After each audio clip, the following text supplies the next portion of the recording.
70 wonderful years. Come on into Davis Appliance and Furniture, where you can find the best deals in town. It's tax time, so when that refund comes in, it's the perfect time to get the furniture you've always wanted. For the brands you trust at the lowest prices, visit us at Davis Appliance and Furniture. Your safety comes first with the First Alert Radar Network. First just got faster. Live from Augusta, you're watching News 12 live at 5. Well, Georgia needs nurses. Since 2020, healthcare professionals have seen high staff turnover and a decline in registered nurses, according to the U.S. Bureau of Labor Statistics. This all comes as the need for healthcare workers is expected to grow over the next decade. Sydney Hood is live in our newsroom in Sydney. Augusta Tech has a new program this semester aimed at targeting this shortage. Walk us through what it does and how it can help.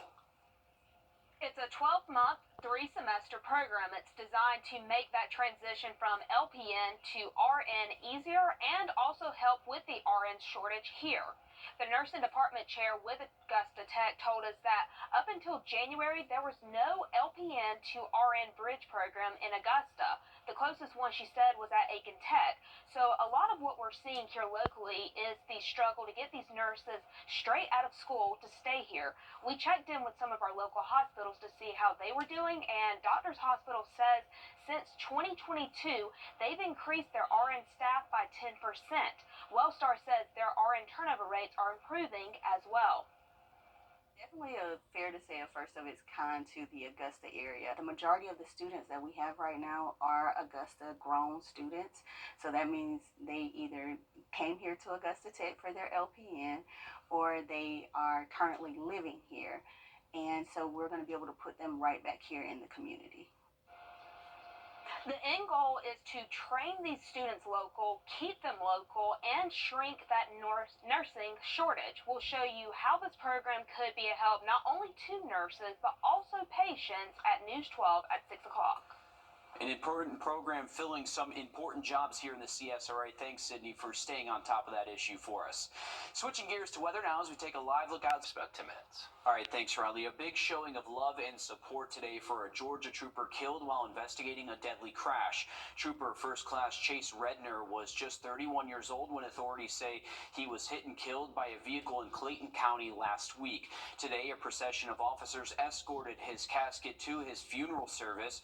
Redner's fiancée, who he proposed to earlier this month, spoke at the funeral, as well as Georgia Governor Brian Kemp.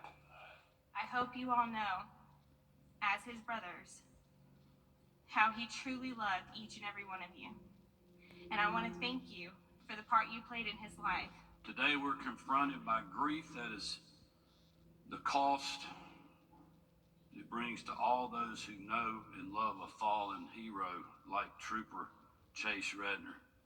Now, this was the second trooper's funeral that Governor Kemp has attended in recent weeks. He also gave remarks earlier this month at the funeral for Trooper Jimmy Sineskar, who died while chasing a suspect.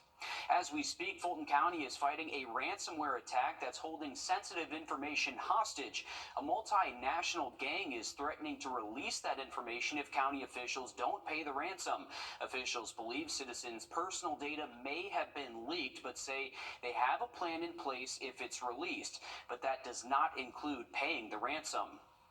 We could not, in good conscience, use Fulton County taxpayer funds to make a payment. That ransom deadline is the day after tomorrow. Fulton County says it's working with local, state, and federal law enforcement to address the situation. The city of Augusta did face a similar situation last year, though by a different attacker. After a few weeks of inactivity, action around the push to allow adults in South Carolina to carry loaded handguns without a permit or training is picking back up. Our State House reporter Mary Green has the details. Both the House and the Senate have already passed a bill to enact what's known as permitless carry or constitutional carry. But their versions of this legislation are different. So first, they need to settle on a compromise to get this bill to the governor. Keeping the main thing, so that we can help advance this state in the way that we approach our Second Amendment and hopefully get to a place where we can become the 28th state. that recognizes a constitutional right to carry. A conference committee tasked with trying to get that compromise met for the first time Tuesday, made up of 3 senators and 3 House members. I'm confident that we can get a conference report if we work on this. The House version of the bill would allow adults 18 and older to carry loaded handguns openly with no permit or training. Guns would still be banned in the same places they are now, like schools and courthouses, and people could still get a concealed weapons permit if they wanted. The House bill would also tack on the governor's top request: increase penalties for people who illegally carry, like felons who have guns despite being legally barred from doing so. The ultimate goal was to extend the Second Amendment freedoms for our citizens in South Carolina, but also to actually get, illegal criminals who are using guns off the streets as well. So that's the 2 big things I think we'll work together on. The Senate version does all that as well, but it amended the bill to win over senators who were concerned about removing the existing training requirements for gun owners. Senators would add optional free training offered twice a month in every county, and would enact tougher penalties for people who don't have a permit and are caught carrying where it's prohibited. Their version would also allow state lawmakers to carry guns in places where the general public can't, an exemption that judges and prosecutors already have. As we work through some of these differences, I want to make sure that we focus on the big issue of just the constitutional carry. The committee did not discuss a potential compromise Tuesday, but says it'll do that at its next meeting, the date of which has yet to be announced. Reporting from the State House, I'm Mary Green. And police chiefs from across the state have spoken against this bill, saying that they oppose removing those training and permitting requirements. The 2 Democrats on the committee say they want to keep law enforcement in mind as they discuss this bill further. South Carolina researchers say the Palmetto State has some of the worst vaccination rates for HPV. HPV is an infection that can cause 6 types of cancers, as well as a sexually transmitted disease. South Carolina is in the bottom 5 states when it comes to vaccination rates, sitting at just 47%. Researchers with MUSC believe fewer people are getting this vaccination due to fears created during the pandemic. When it comes to South Carolina and Charleston specifically, we are one of the states that had been falling behind on HPV vaccine. So from the state's perspective and from Charleston's perspective, it's even more important for us to get back on track, because there are other states out there who have been traditionally doing better than us, even before the COVID vaccine, even before the COVID pandemic hit us. The CDC recommends vaccinating against HPV starting at 11 years old. This November, more than 100,000 first-time voters will cast their ballots in Georgia alone. Just ahead, how this could impact the Peach State's role in future elections. Riley? And we do have a warm and windy Wednesday ahead, and potentially even some rain as we close out today. We'll have that full forecast coming up. Injured in a wreck? Call me right now. Bruised credit? Waynesboro Chrysler Dodge Jeep Ram has financing options. The President's Day sales event continues. Shop more Jeeps here than anywhere else. When others say no, we say yes. 2.9% on Jeeps. Good to go, Waynesboro.com. 9. The President's Day sales event all month at Waynesboro Chrysler Dodge Jeep Ram. Rates as low as 2.9%. New Ram 1500 Bighorns up to $10,000 off. Good to go, Waynesboro.com. Oh, beautiful view. Baby.com. Click, click. Trust Chief Meteorologist Riley Hale for your first alert. You're watching News 12 live at 5. Continues. There is a growing need in our community for help putting food on the table. With rising inflation, money just isn't stretching as far as it used to, which means resource centers like the Master's Table Soup Kitchen are seeing food insecurity in hungry families. Hallie Turner is live for us in the newsroom. And Hallie, break down this rising need and what our nonprofits are seeing. Yeah, well, they're seeing numbers they've never seen before. Trust Chief Meteorologist Riley Hale for your first alert. You're watching News 12 live at 5. Continues. There is a growing need in our community for help putting food on the table. With rising inflation, money just isn't stretching as far as it used to, which means resource centers like the Master's Table Soup Kitchen are seeing food insecurity in hungry families. Hallie Turner is live for us in the newsroom. And Hallie, break down this rising need and what our nonprofits are seeing. Yeah, well, they're seeing numbers they've never seen before. Their donations are down, and the numbers of those hungry in our community continue to rise every month. At the Master's Table Soup Kitchen, leaders say yearly totals of trays being served are now becoming monthly totals. In 2018, the Soup Kitchen served 6,000 trays within a 12-month period. But within the first month of 2024, LaDonna Dolman says they've served more than 9,000 trays. She says in years past she would see more families during the weekend than during the week. But now on average she's serving 15 families every single weekend. During the week they are serving at least 300 trays of food a day, a number she says they were nowhere near this time last year. The Soup Kitchen's motto is they turn no one away when it comes to hunger. Now she's calling on those in the community to help her out. Last year, we were not in that range. Last year, we were doing between 200 to 300. We were not in the 300 range. Now, we are seeing a high in hunger and feeding trays. And then on the opposite end, with our donations are very low. In order for us to do what we do for the community, we need those donations, companies, businesses, even individuals. Now, coming up all new tonight on News 12 at 6 o'clock, we take a deeper look into the multiple ways your help can play a major role in changing someone's life. And those organizations serve such an important role here in our community every single day. Thanks, Hallie, for keeping us updated on that. Switching gears to what today, the University of Georgia announcing more than $7 million in improvements. Now, this comes after authorities say Lincoln Riley's death on UGA's campus last Thursday.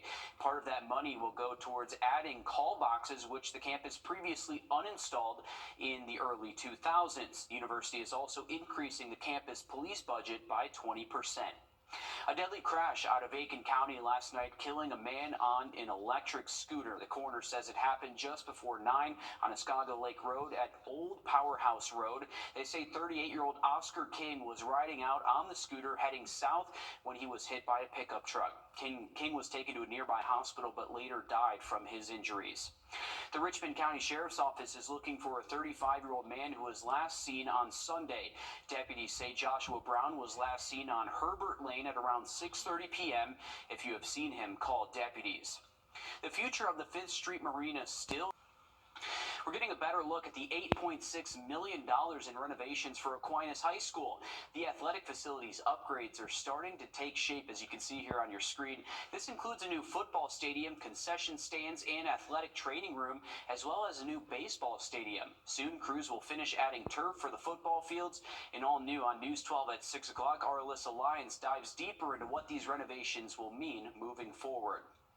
Addressing crime by transforming the lives of first-time offenders. That's the goal of Richmond County's new Checks Over Stripes program. Today, District Attorney Jared Williams announced new partnerships with Augusta Tech, Goodwill, and America's Remanufacturing. The goal is to educate first-time offenders through a partnership with Augusta Tech, get them career counseling with Goodwill, and full-time employment with America's Remanufacturing. Young people get sentenced and either they go to prison and become worse, or they go on probation, don't learn anything, get revoked and go to prison anyway. And so it's very frustrating when you see a young person commit a criminal offense and then end up doing it again and again and again. Every career criminal started off as a first-time offender, and so that's our best opportunity to help them get on the right path. People who qualify for Checks Over Stripes are first-time offenders ages 17 to 25 who are eligible for sentencing under the First Offender Act. A canine with special skills helping make one Georgia community a little safer. Just ahead, how she's already making waves less than a week into her career. Riley? Well, we're looking ahead to a windy, warm Wednesday and potentially even closing it out with some rainfall. Have an update on that forecast just after the break. Tomorrow, and why we do have a leak wind advisory in effect. So those gusts will be around 30-35 miles an hour, but Thursday it will start to calm down, but the wind direction will change out of the northeast Thursday. That's going to keep those temperatures cool through at least Friday into the weekend. We're more seasonal, but we have to keep that umbrella close by. Thanks, Riley. The first ever drug dog for Tybee Island has officially clocked in. His pup has only been on the job for a week and has already made 4 drug fines, leading to 2 arrests. Trey Schrader introduces us to Nautical, also known as Naughty. As calm as Tybee is, we're not. We still fall victim to the drug problem that is around the United States. I mean, everybody is victim to it. That's where K9 Naughty comes in. The German short-hair pointer is Tybee's first and only narcotics detection canine, and Officer Kendrick believes she's the youngest in the state. It makes me proud to see her, as young as she is, being as talented as she is. At just 8 months old, Naughty is trained to recognize the odors of 6 different narcotics. Show me. Show me. None of it would have been possible without Kendrick. He spent 6 years in the Army as a military working dog handler, and when he got out, Tybee PD wanted him to start their first ever canine program. Work on the fundamentals, the stability, and basic obedience stuff first. Then you start working into imprinting that odor, your target odors. All in all, Kendrick said the process of training Naughty took around 8 months. When she's off the clock, she's just like any other dog. But when she's at work, she's ready to protect and serve. People should be able to come to Tybee and feel safe and not have to worry about dangerous drugs in our community. This is going to be a huge asset to combating that. And K9 Nautical was officially sworn in last Thursday, and as you just saw, already making a huge splash. Ever feel there aren't enough hours in the day or days in the week to get everything done? We're in luck. I'm Jamie Tucker coming up with a few Leap Day tech projects to keep your devices running better and faster. First Alert Radar, powered by Jim Hudson Automotive Group. Bruce Group. Bruce Credit, Waynesboro Chrysler Dodge Jeep Ram has financing options. The President's Day sales event continues. Shop more Jeeps here than anywhere else. When others say no, we say yes. 2.9% on Jeeps. Good to go, Waynesboro.com. The FBI, powered by Jim Hudson Automotive Group. Bruce Credit, Waynesboro Chrysler Dodge Jeep Ram has financing options. The President's Day sales event continues. Shop more Jeeps here than anywhere else. When others say no, we say yes. 2.9% on Jeeps. Good to go, Waynesboro.com. The FBI's are. Visit Master Buick GMC. Beat the deadline now through the end of the month. The President's Day sales event at Waynesboro Chrysler Dodge Jeep Ram. Get instant credit approval. 4.9% on Dodge Durangos. Good to go, Waynesboro.com. Leap Day only comes around once every 4 years, and as our consumer tech reporter Jamie Tucker suggests, you can use this extra day to take care of your devices. What the Tech, sponsored by Augusta Preparatory Day School. I guess we all feel there aren't enough days in the week to get everything done. We're fortunate this week because we get an extra day. Leap Day, well, it's sort of an extra day, but if we look at it the right way, it gives us a day to take care of some of our tech. First, update your software on computers, smartphones, tablets. Updates often include security patches to protect your devices and improve performance. And don't forget your web browsers. They need to be updated as well. That goes for Chrome, Firefox, and Safari on the computer as well as on your smartphones. Clear out old files you no longer use. Apps on your phone, particularly the free ones, not only take up space that you'd rather use for photos, but will improve speed and make the battery last longer. Back up everything. If you've got an external hard drive, move important files to it in case your computer ever crashes. Run a security scan on your computer. There are free software programs that'll search for malware and other things you don't need. Malware Bytes and Trend Micro are free and good to use. And check Facebook for any third-party programs and apps using your username and password. You've probably signed in or signed up for free apps using Facebook. So go to Settings, Facebook Logins, and remove any that you don't recognize or don't use. And finally, restart your router. It only takes a couple of minutes. Just turn it off, wait a few seconds, turn it back on. You can do this when everyone's leaving the house so they won't miss anything. Restarting that router is going to install updates and your network will run a lot faster. That's What the Tech. I'm Jamie Tucker. And if you're wondering, some computers have had issues with a leap day bug in the past.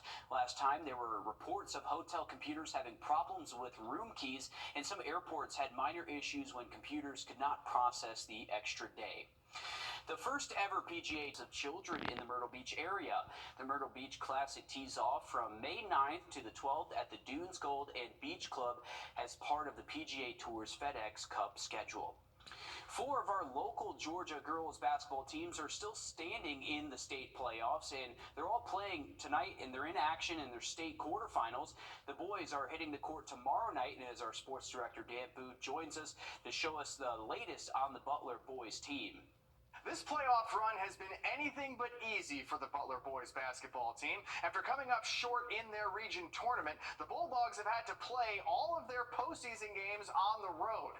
Despite the odds being stacked against them as a 3 seed, the Bulldogs took care of business against Dodge County and Spencer, 2 teams that had a combined 45 wins this season. Having their backs up against the wall multiple times this year has helped Butler discover and develop depth across their roster, which is crucial to having success at this time of the year. They've really, at this point in the season, have grown to be stars in their role. And those guys have got us really, honestly, truly over the hump, and we've made us a little deeper. They have got comfortable in their roles, they understand their roles, and at this point in the season, man, they're playing them to a T. And when you have your 4 role guys playing like that, it made it easier on the starters. With a chance to get back to the state Final Four for the second time in the last 3 years, the Butler Bulldogs will be hitting the road once again to face South Atlanta. The opening tip is set for tomorrow night at 6:30. We have no shortage of fun games tonight. The Georgia Girls Basketball State Elite 8 is underway. Both Cross Creek and Butler will be playing right here in Augusta. The Josie Lady Eagles will be on the road, and the Swainsboro Lady Tigers are in action as we speak. The full breakdown of tonight's state quarterfinal matchups on News 12 at 6 o'clock. All right, thanks, Dan, and best of luck to our local teams out there tonight in the playoffs. We do have a little bit of rain out there this evening. Our radar network just showed a quick little shower passing over our SRP park cam. I have another quick look at that and the 7-day forecast just after a short break. For $427 a month, Milton Ruben Chrysler Dodge Jeep Ram. RideBaby.com. Click, click. South Carolina's aquarium is celebrating a major milestone. It has now released more than 400 sea turtles back into their homes. All the turtles the aquarium cares for are injured or sick. They're brought in so that they can recover before releasing them. Now, the 400th turtle released is named Jim in honor of a colleague who passed away last year. Jim helped the aquarium for more than a decade to release sea turtles. Some of those other turtles released were named Romano, Monterey Jack, Fontina, and Barata. But they do great work down there in Charleston getting these sea turtles healed back up so they can get them back into their natural habitat, Riley. Absolutely will. Really cool work that they do, and obviously has a huge impact on that turtle population, which unfortunately has taken a hit, but really rebounding well because of all those volunteers that spend all those thankless hours helping out those turtles. Here's a live look outside of our Savannah River cam where you can see just a couple raindrops. So we did have a quick little shower that passed overhead. Didn't really cool us off too much. We're still at 70 degrees here in Augusta, and temperatures will likely stay in the 60s over the next several hours. Going out to our radar network. So once again, this was the quick little shower that just passed by our SRP park cam there in North Augusta. I would imagine you're seeing at least a few raindrops right now in downtown Aiken. But as we continue into tonight, not really expecting much measurable rainfall, so any rain you see will just be a few drops at a time, nothing that's going to really ruin your night.